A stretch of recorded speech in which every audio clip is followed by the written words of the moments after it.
मोक्ष द्वार तक का विमोचन हुआ। यह श्याम जी मजमून पढ़ने जा रहे हैं। होता कि जो आदमी ज्यादा बोलते हैं उनका कोई काम नहीं मालूम होता। जो विमोचन का तरीका होता है उसमें जब तक सब लोग पुस्तक सामने नहीं कर लेते तब तक विमोचन नहीं होता। इसके अलावा सबके हस्ताक्षर भी होते हैं, वही कृति रखी जाती है लेखक के पास होती है, जिसमें कितने लोगों ने विमोचन किया है वो करा नहीं जाएगी, पुस्तक करा दी जाए। अब मोक्ष द्वार तक की बात आ रही है। तो अब तक 10 किताबें दिलबर साहब की आ चुकी हैं और हिंदी और उर्दू दोनों के रचनाकार शायद ही कोई ऐसा हो तो दिलबर साहब को नहीं जानता हो, इसलिए बताने की जरूरत नहीं है कि शिव बहादुर सिंह दिलबर क्या है। अगर किताब की शुरू में बात करें तो डॉक्टर उसका नाम है मोक्ष द्वार तक। आप समझ लें मोक्ष माने होता क्या है। मोक्ष माने मुक्ति नहीं होता, मोक्ष माने होता छुटकारा, बंधन से मुक्त होना, सारी चीजों से मुक्त होना। उस दरवाजे पर आदमी कैसे पहुंचे। और सबसे पहले अभिमत लिखा है, क्योंकि कृत हिंदी की है इसलिए मैं हिंदी की बात कर रहा हूँ। ये गजल संकलन नहीं है, ध्यान रहे, ये गीत संकलन है। और मेरा मानना है कि गजल से कठिन है गीत लिखना। मैंने अपनी शुरुआत रचना धर्मिता की मेरी पहचान एक गीतकार के रूप में हुई, गजल में बाद में आया।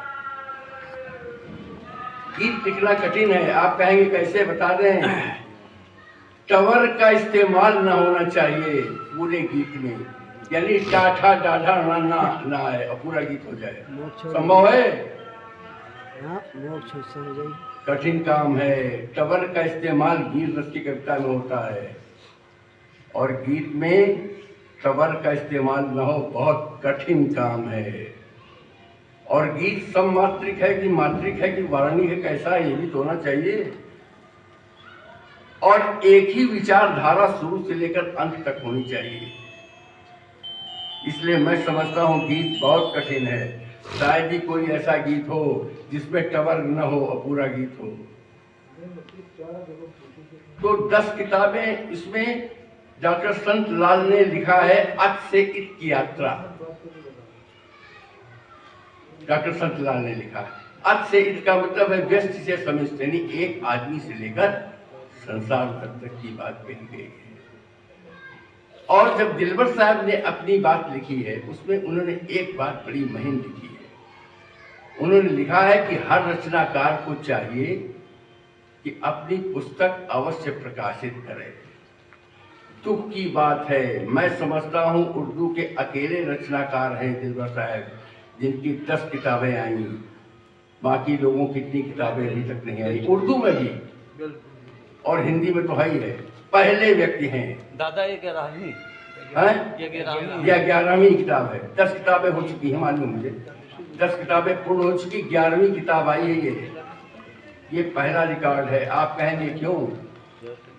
जैसे लोग इतिहास की बात करते हैं तो अगर हम पूछे कि 2022 का पंडित जी पहला रिकॉर्ड नहीं है, सरदार पंछी की 36वीं किताब आई। सरदार पंछी किताब यहीं आई है, यहीं रह के सब सीखाओ लिखाओ पढ़ा। हाँ ये बात मानते हैं, लेकिन सरदार पंछी अब इस समय रायबरेली के नहीं रहे। नहीं वो अलग चीज। फैज अहमद फैज जो आप कह रहे हो, फैज अहमद फैज हिंदुस्तान के थे शायर, सब जानते हैं, बहुत मशहूर नाम है। लेकिन बाद में क्या हुआ? बाद में वो पाकिस्तान चले गए थे जहां हमने जेल हो गई। ये हिस्ट्री की बात है। फैज अहमद फैज बहुत बड़े मुकम्मल शायर हुए हैं। तो पंछी जी मूल रायबरेली की बात जो की जाए, ये हसन साहब ने सही कहा, यही अगर लिखे 36 किताब तब तो कमाल की बात है। लेकिन हम लोगों के समकालीन भी रहे हैं पंछी जी और उनके साथ जाने के लिए प्रोग्राम हमने किए। तो लेकिन ये इस समय रायबरेली की बात जो मैं करता हूँ, ये 11वीं किताब है, ये बहुत बड़ी बात है। और ये भी बता दें आपसे, 5 किताबों से कम में पीएचडी नहीं होती। ये नियम है, जिसकी किताबें 5 नहीं होती उस पर शोध नहीं होता, पीएचडी नहीं हो सकती। तो इस वजह से दिलबर साहब ने इस बात को ध्यान। इसके अलावा एक बात और, न जाने कितने लोग हुए हैं, न जाने कितने शायर हुए, कितने हुए मर गए, उनकी एक भी किताब नहीं, और इतिहास से बाहर हो गए। गालिब की अगर दीवाने गालिब न छपती तो कौन जानता गालिब को। इसलिए दिलबर साहब ने अपनी उस किताब में इस बात का जिक्र किया है। और सबसे बड़ी बात है कि इसमें पुराणों के और उपनिषदों के सूत्र वाक्य भी हैं किताबों में। बहुत जगह पर वर्णन किया इन्होंने पुराणों के, उपनिषदों के। ओम पूर्णमदा पूर्णमिदं पूर्णस्य पूर्णमुदच्यते इन्होंने लिखा है, इसका वर्णन किया है। और 100 गीत हैं। मैं संक्षिप्त बताना चाहता हूँ कि इस किताब में मोक्ष द्वार तक में 100 गीतों का प्रणयन किया गया है। कुछ चीजें तो बड़ी ऐसी है, इन्होंने पुनर्जन्म को मान्यता दी है।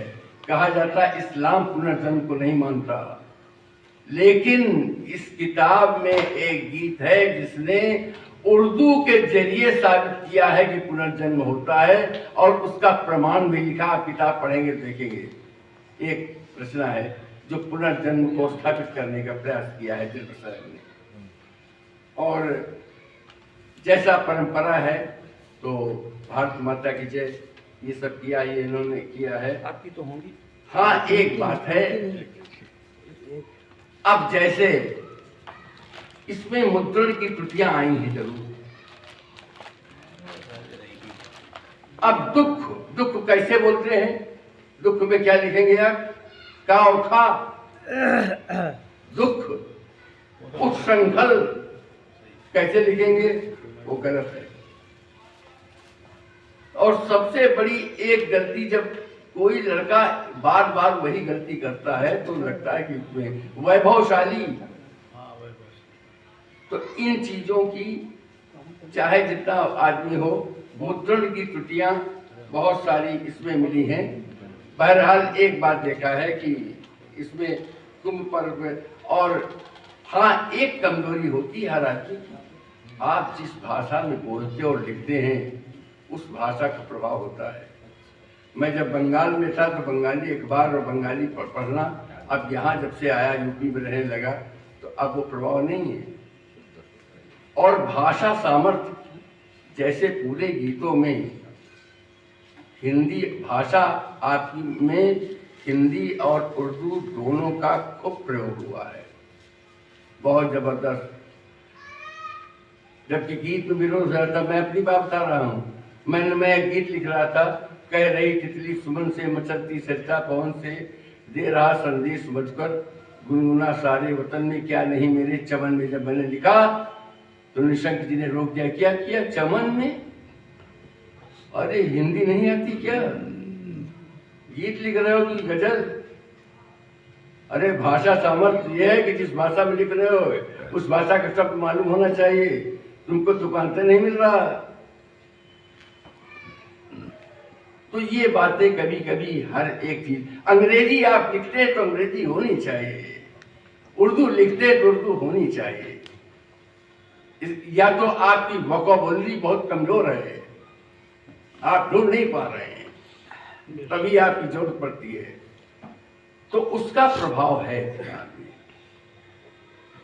क्योंकि हिंदी उर्दू दोनों में सक्रिय रहते हैं, इसलिए ये प्रभाव आपको देखने मिलेगा बहुत सारी जगह पर।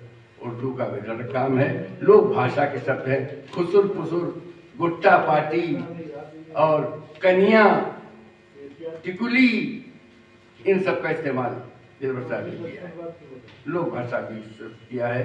बहरहाल संक्षेप में अगर देखा जाए तो अपने आप में किताब पूर्ण है, और मैं चाहता हूँ दिलबर साहब की यात्रा बढ़ती रहे और आगे बढ़े, और ये रिकॉर्ड स्थापित करें रायबरेली में कि जिसकी इतनी किताबें प्रकाशित हुई और ऐसा ही नहीं है, बहुत से लोग किताबें छपवा लेते हैं। अब जैसे हसन साहब ने बताया, धेनु दास हुए हैं, एक साल में 31 किताब छपी थी। कोई किताब बताओ, नाम है उनका, नाम शायद कुछ लोग जानते होंगे, हिंदुस्तान सिंह धेनु दास, नाम सुना है आप लोगों ने? सुना होगा। एक साल में 31 किताब, और इतनी पजली, और एक किताब का नाम भी लोग नहीं बता पाएंगे। तो उसका नहीं है। आपकी किताब, जितनी भी किताबें हुई हैं, वो हमको लगता है 100-120 पेज से कम की किताबें नहीं रही हैं। और आजकल किताब छपवाना इसलिए भी है, 120 पेज की